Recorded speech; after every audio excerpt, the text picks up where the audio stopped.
Кайрылуу күн, Адилбек Хамзалы. Бүгүн сизбен саудадагы биржада казак тилин колдонуу маселесин талкуулайтын болобуз. Саламатсыздар. Сизге кояр алгачкы сабалым, товар биржасы казыркы таңда калай жумуш иштеп жатыр? Биздин сауда саттык жүйөбүз заңнамада көзделген барлык тилдерде. Эң алдымен Казакстан Республикасынын тилдер тууралуу заңына сай жумуш иштейди. Сауда расимдеринин барлык кезеңдери казак тилинде колжетимдүү. Бул жай гана казак тилине аударылган сайт интерфейси немесе корутунду эсептер эмес. Бизде өтүнүм берүүдөн баштап сауда саттыкка катышууга дейин барлык аракеттерди казак тилинде жасауга болот. Салыштырмалуу түрдө карасак, башка да товар биржаларында казак тили жеткиликтүү деңгейде колдонулуп жүрмү? Менин билүүмчө, башка товар биржаларындагы сауда расимдеринде казак тили жок. Сайттын интерфейси ишин ара аударылган болуу мүмкүн. Корутунду эсептер казак тилинде жарыялануу мүмкүн. Бирок менин акпаратым боюнча азаматтар сайтка кирип казак тилинде толук канда сауда жасай алатындай башка биржа жок. Бул маңызды нерсе. Өйткені казак тилин гана меңгерген Казакстан азаматынын элдин экономикалык куралдарына тең кол жеткизе алуу мүмкүндүгү болуу керек. Сиздин жабабыңыздан укканымдай, сауда жүйөсүндө казак тилин колдонуу көпчүлүккө колжетимдүү болуу керек. Солай ғой? Албетте, эгер адам мемлекеттик тилде сүйлөсө, ол биржалык инфракурулумга тең кол жеткизүүгө укуктуу. Маселе башкада.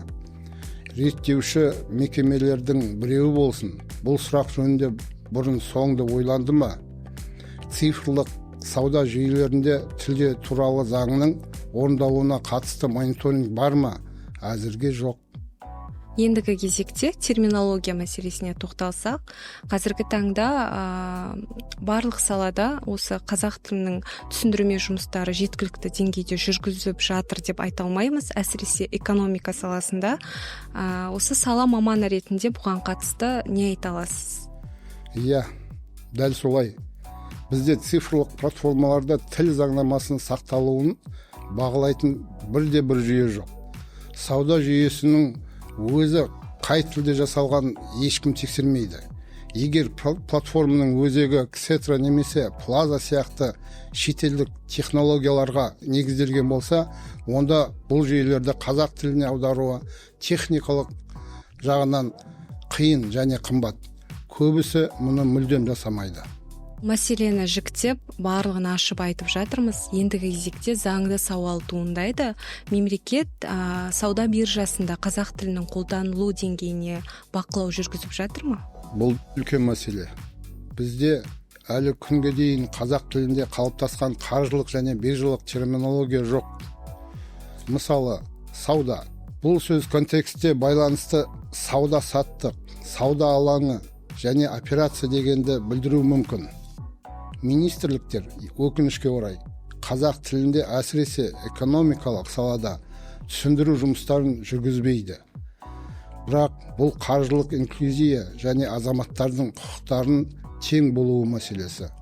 Сұхбат барысында барлық нюанстарды жіктеп шықтық. Мәселені айтқан кезде оны шешу механизмін қоса ұсынуымыз керек. Мемлекетке де бір өзіңіздің айтарыңыз бар ма? Мына мәселені былай шешуіміз керек деген сияқты. Менің ойымша, Қазақстан Республикасында жұмыс істейтін барлық биржалар мен сауда жүйелері қазақ тілінде толық қанды жұмысты қамтамасыз етуге міндетті. Тілдер туралы заңның сақталуы бойынша ақпараттық технологиялар жүйелеріне мемлекеттік аудит енгізу қажет. Қазақ тілінде экономикалық қаржы терминологияны қалыптастыру бойынша ұлттық деңгейде бірлескен жұмыс қажет. Адилбек Хамзалы, сізге үлкен алғыс білдіремін. Бұл өте маңызды тақырып деп есептеймін, себебі сауда биржасында экономикада қазақ тілін қолдану мәселесі өзекті болып қала бермек. Рахмет. Рахмет сіздерге де. Сау болыңыздар.